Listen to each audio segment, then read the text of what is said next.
This channel does not promote any violent, harmful, or illegal activities. All content provided by this channel is meant for an educational purpose only. এই মুহূর্তে আরো একটা breaking update দিয়ে আপনাদের। শেখ হাসিনা দেশ ছাড়তেই BNP শিবিরে তৎপরতা তুঙ্গে। সূত্রের খবর, বিএনপি নেতাদের একটা বড় অংশ দেশে ফেরার তোড়জোড় করছে। ভারতের গোয়েন্দা সূত্র অনুযায়ী কি খবর রয়েছে জানিয়ে রাখবো আপনাদের। সূত্র অনুযায়ী খবর, হাসিনার আমলে যুদ্ধ অপরাধ মামলায় গ্রেফতারি এড়াতে ইটালি, কানাডা, ইউরোপের বেশ কিছু দেশে আশ্রয় নিয়েছিলেন খালেদা জিয়ার দলের একাধিক নেতা এবং বাংলাদেশ সেনাবাহিনীর আধিকারিকরা। অন্যদিকে বাংলাদেশের বিভিন্ন জেলে বন্দি হেফাজতে ইসলাম থেকে শুরু করে জামাতে ইসলামীর প্রথম সারির নেতারা দ্রুত মুক্তির আশা করছেন। সূত্র খবর, বাংলাদেশ সেনার এই সাবেক আধিকারিকদের একটা বড় অংশের সঙ্গে পাকিস্তান ও চীনের গোয়েন্দা সংস্থাগুলোর অত্যন্ত মধুর সম্পর্ক। বিএনপি নেতাদের সঙ্গেও ধর্মীয় মৌলবাদীদের ভালো বোঝাপড়া রয়েছে। তাই হাসিনা সরকারের পতনের পর বাংলাদেশে ফের ভারত বিরোধী পাকিস্তান ও চীনের গোয়েন্দা সংস্থা নতুন করে সক্রিয় হবে, এমনটাই আশঙ্কা ভারতীয় গোয়েন্দাদের মধ্যে।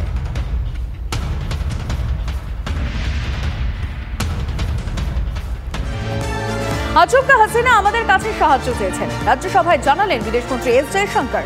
তিনি জানিয়েছেন হাসিনা এই মুহূর্তে রয়েছেন দিল্লিতে, বাংলাদেশের সঙ্গে আমরা লাগাতার যোগাযোগ রাখছি, জানিয়েছেন বিদেশমন্ত্রী। Prime Minister Sheikh Hasina apparently made the decision to resign. At very short notice, she requested approval to come for the moment to India. We simultaneously received a request for flight clearance from Bangladesh authorities. She arrived yesterday evening in Delhi. অগ্নিগর্ভ Bangladesh. বাংলাদেশের বর্তমান পরিস্থিতি নিয়ে উদ্বেগে নয়াদিল্লি।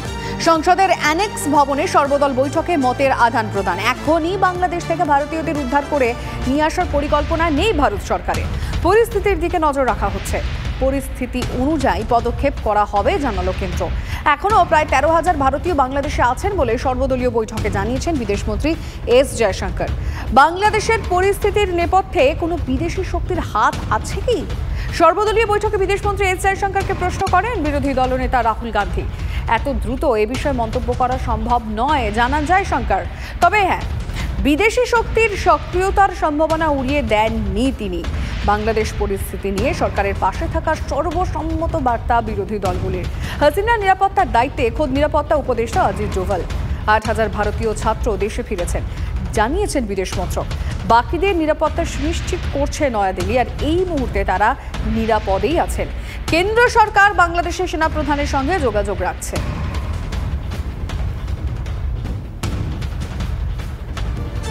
বাংলাদেশ এবং সীমান্ত এলাকা নিয়ে সরকারের পরবর্তী পদক্ষেপ কি হবে সে বিষয়ে মুখ্যমন্ত্রী মমতা বন্দ্যোপাধ্যায়ের সঙ্গে কথা বলার জন্য সর্বদলীয় বৈঠকে সরকারের কাছে আবেদন তৃণমূলের লোকসভার দলনেতা সুদীপ বন্দ্যোপাধ্যায়।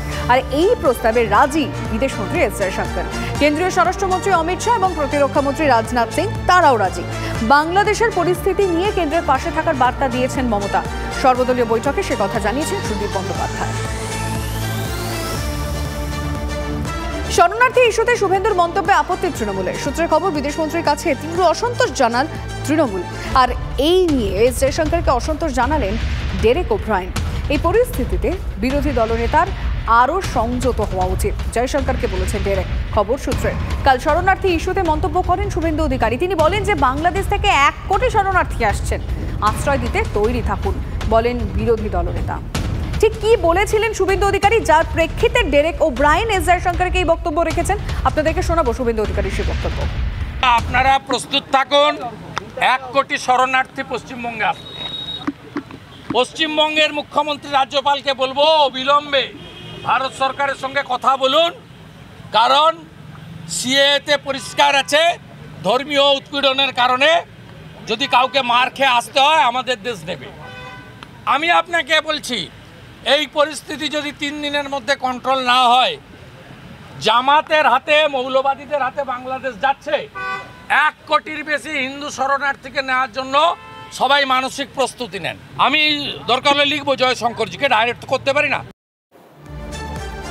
চরম সংকটের মুখে ভারত বাংলাদেশের ব্যবসা। সীমান্ত বাণিজ্য বন্ধ থাকায় বিপুল ক্ষতির আশঙ্কা।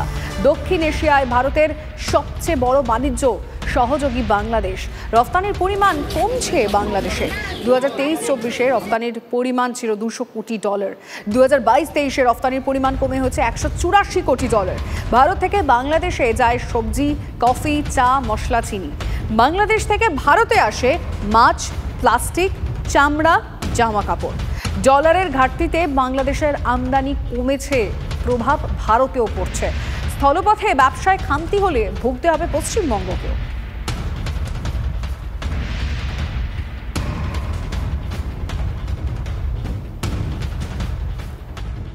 পশ্চিমবঙ্গ বা কলকাতার সাথে বাংলাদেশের একটা নিবিড় সম্পর্ক আছে, সেটা সংস্কৃতির হতে পারে এবং বিকিকিনি বা ব্যবসার একটা আদান প্রদান আছে। এই ঘটনার মাধ্যমে বিকিকিনি ভীষণভাবে ব্যাহত হবে। পশ্চিমবঙ্গে বিশেষ করে 50 বছর ধরে শিল্পের মানচিত্রে আমরা কিন্তু প্রায় দিনে দিনে নিচের দিকে ভীষণভাবে এগিয়ে চলেছি। তার উপরে যদি এরকম একটা প্রবল চাপ পশ্চিমবঙ্গের ওপরে আসে, সেটা খুবই মুশকিল হবে। এবং তারপরে হয়তো সরকার তাদেরকেও লক্ষ্মীর ভাণ্ডার দেওয়ার জন্যে বা অন্যরকম দেখা যাবে যে তাদেরকেও ভোটার কার্ড বা তৈরি করে দিচ্ছেন। সেখানে কিন্তু অন্যরকম পলিটিক্যাল কমপ্লিকেশন বা ভীষণ সিরিয়াস ইমপ্লিকেশন দেখা দিতে পারে এরকম অ্যাকশনের দ্বারা।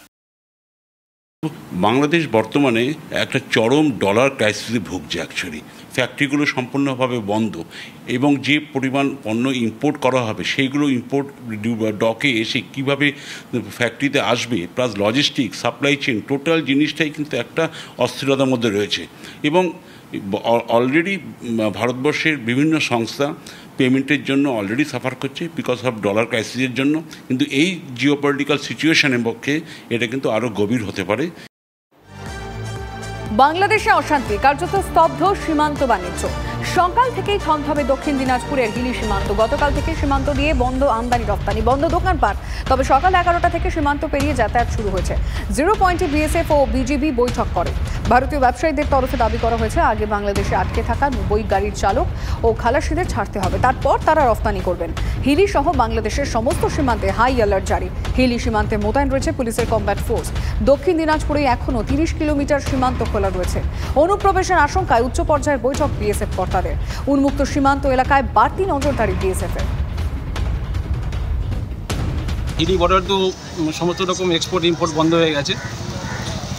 এবার আমরা বাংলাদেশে আমাদের ওপারের সিএনএফের সঙ্গে যোগাযোগ করার চেষ্টা করেছি। ওরা বলছে এই মুহূর্তে কিছু বলতে পারছে না, আরও 2-3 ঘন্টার সময় চেয়েছে। যদি এক্সপোর্ট হয় তাহলে হতে পারে, না হলে বন্ধ হয়ে যাবে বর্ডারটা। আমরা তো শুনতে পাচ্ছি যে ওখানে সব কিছুই খুলে দিচ্ছে, স্কুল, কলেজ, মাদ্রাসা বা অফিস, সরকারি কোনো অফিস আছে সব খুলে দিচ্ছে। আশা করা যাচ্ছে সব স্বাভাবিক হয়ে যাবে। কি মনে করতে এখন আশা করি খোলার তো কথা, কি যে করে তার মন্তব্য করতে হবে।